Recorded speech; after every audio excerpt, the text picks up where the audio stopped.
All right. Well, it's great to be back with Kathy. And in our conversations that we had previously, one of the reflections that you and I both had was that as this is a difficult time for everybody, there are some where it may be more difficult because of trauma that they've already experienced in their lives, and that can be hard for us to process. So.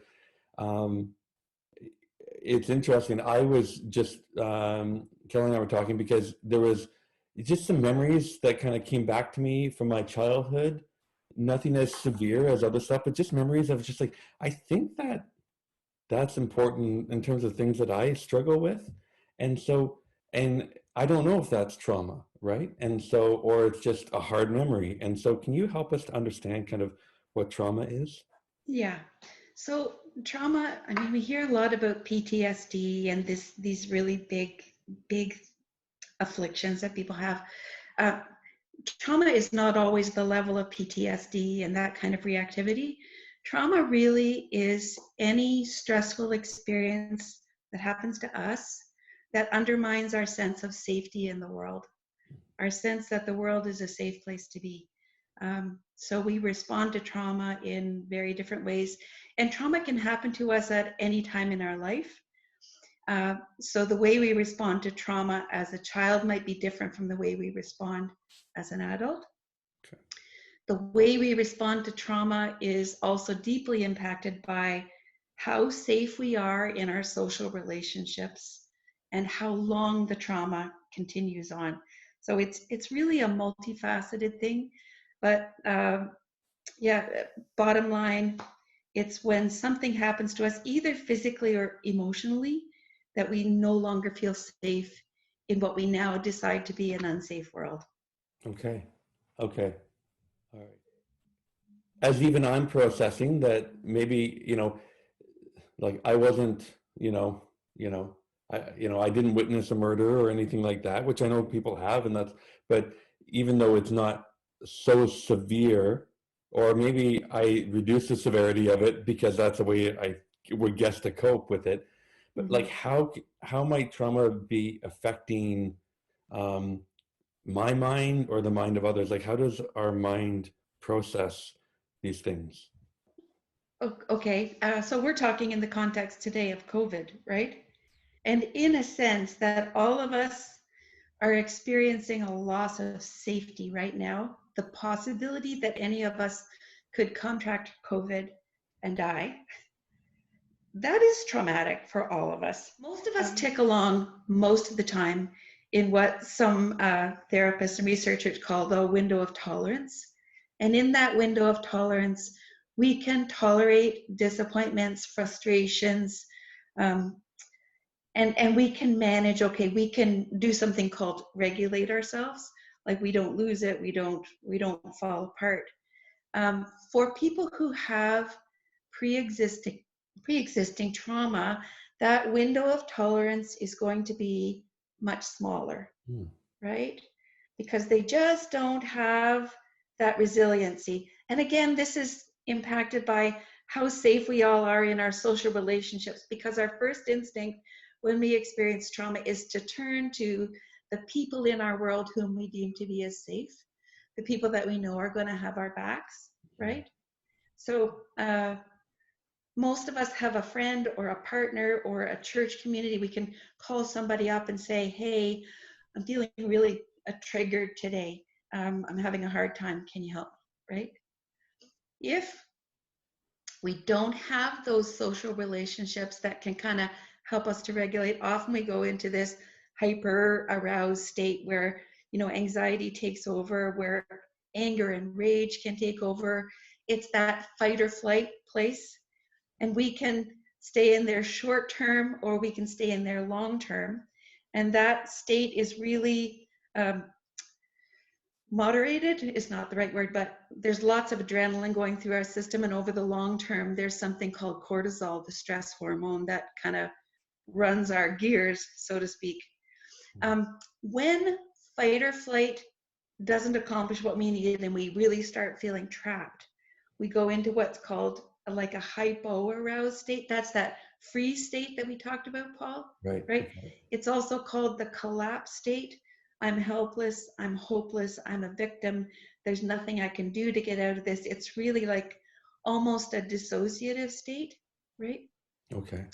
So those kinds of states, those ways of coping can happen to us at any time in our lives. If we are a trauma survivor, right, we may instinctively just go into one of those states now when we perceive or experience threat, Okay.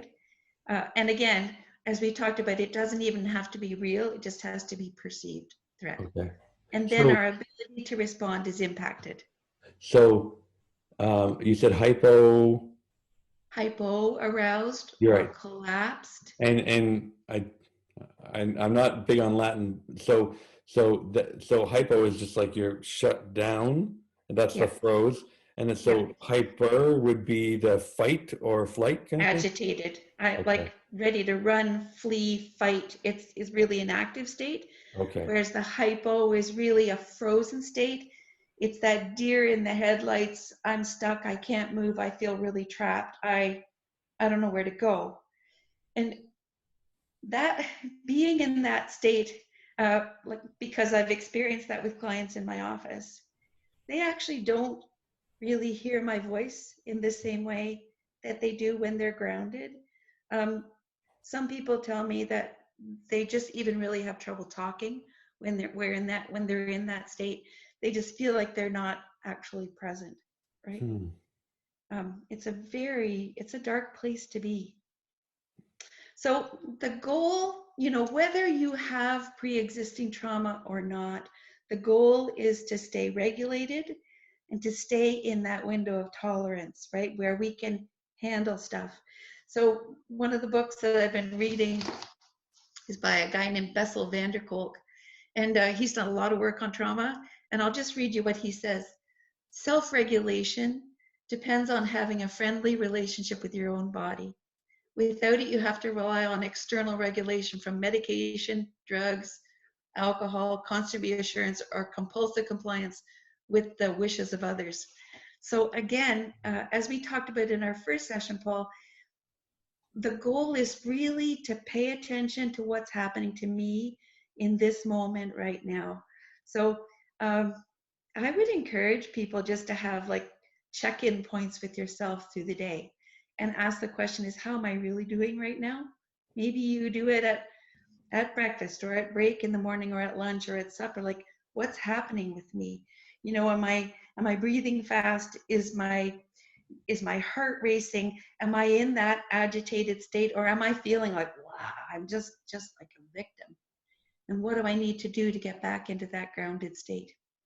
See, that's really interesting because you were talking earlier about how it's often our social relationships that help us in that window, keep in that window, or, and so now with the added stress of not having a lot of those relationships. So in terms of a practical thing is like, I just kind of wrote down like, just a note for myself as you're talking, like I wrote down how am I doing, and like, I would just put like a phone alert. I'm like, maybe I just put that in my phone, like just three times a day, just, well, stop for a second, something like that. But like, what are some of those kind of maybe practical things we could be doing now? To help ourselves check in, Yeah.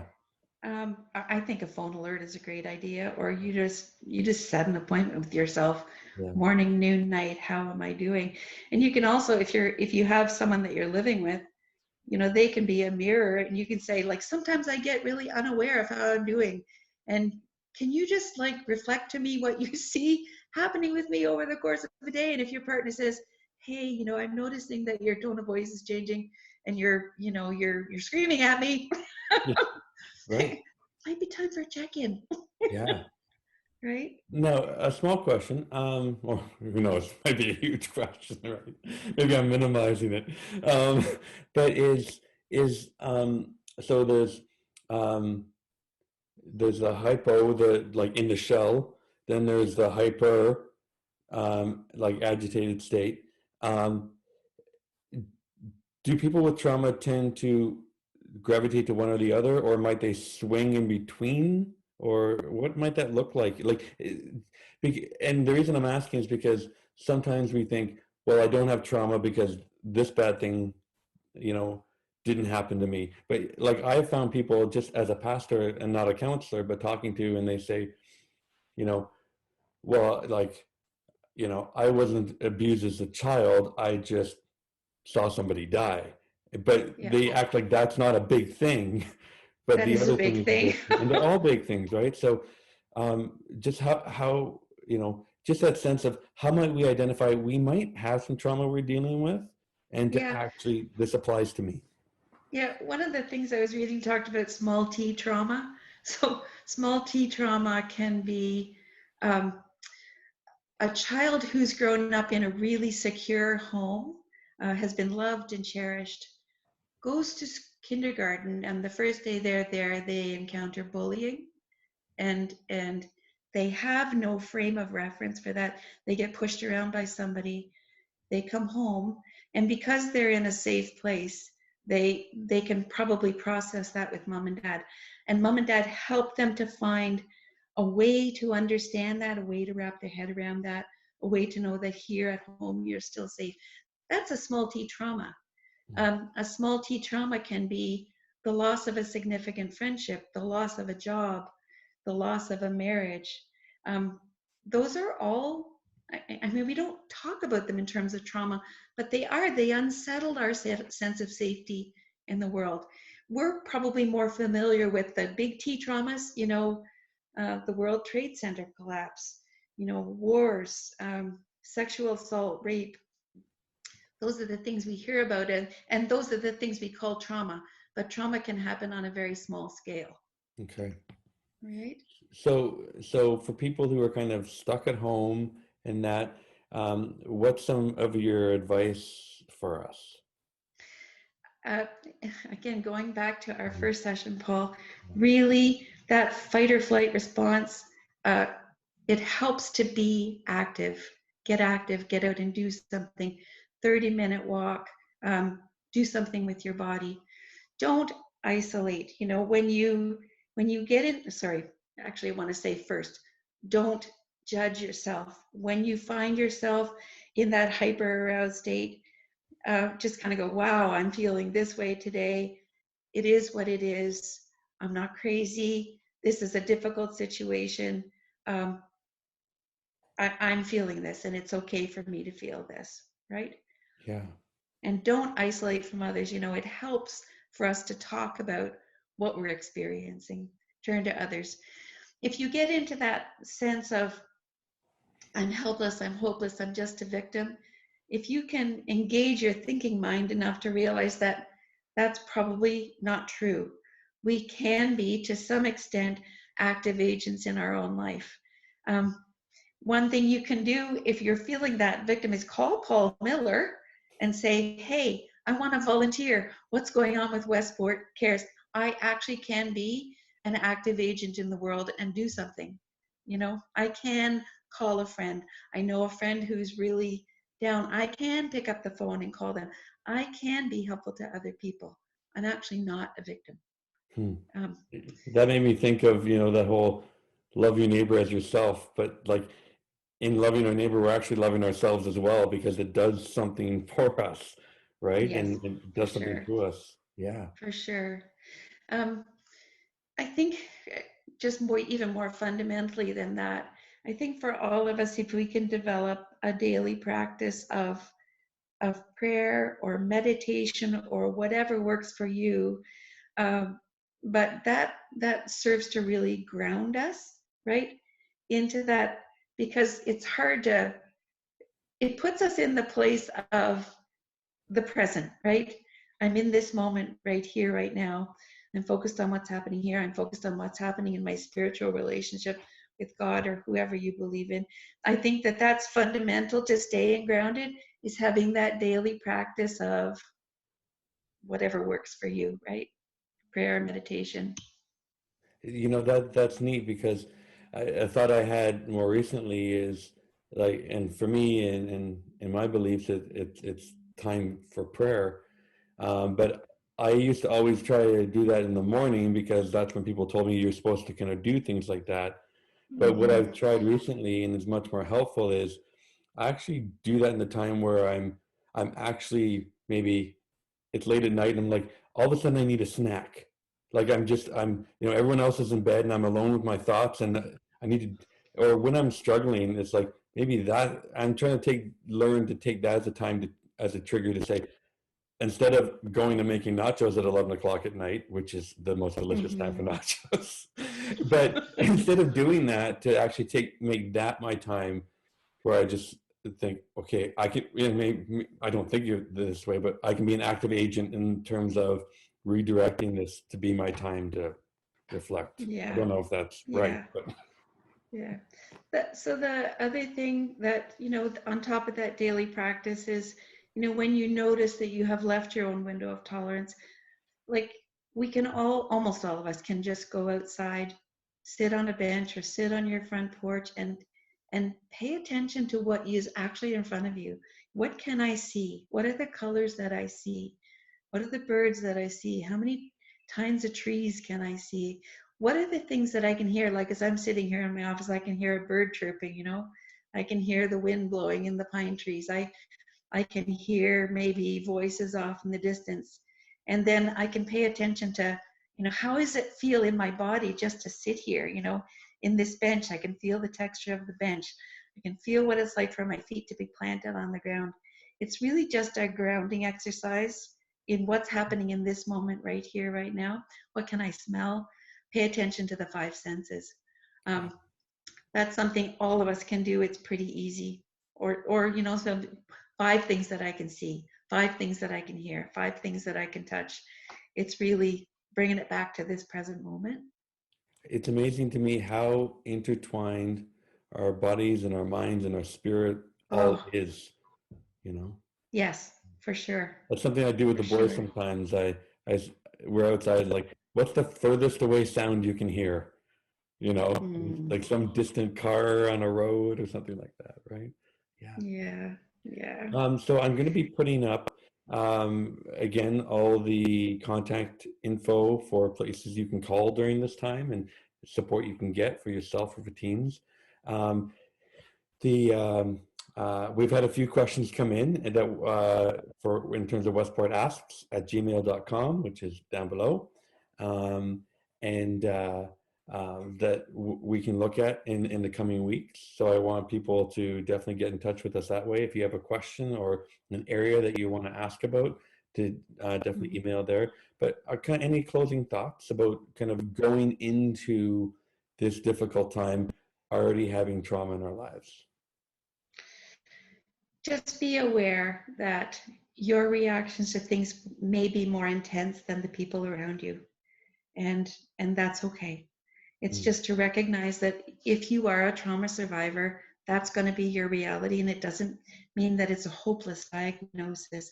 It just means that you're going to have to work a little harder at things than maybe the people around you. But do reach out for help. Again, it's that social engagement that helps us to stay grounded and stay in that window of tolerance. So, if you can't regulate on your own, if you can't manage those strong emotions on your own, do reach out to somebody else who can be a friend to you.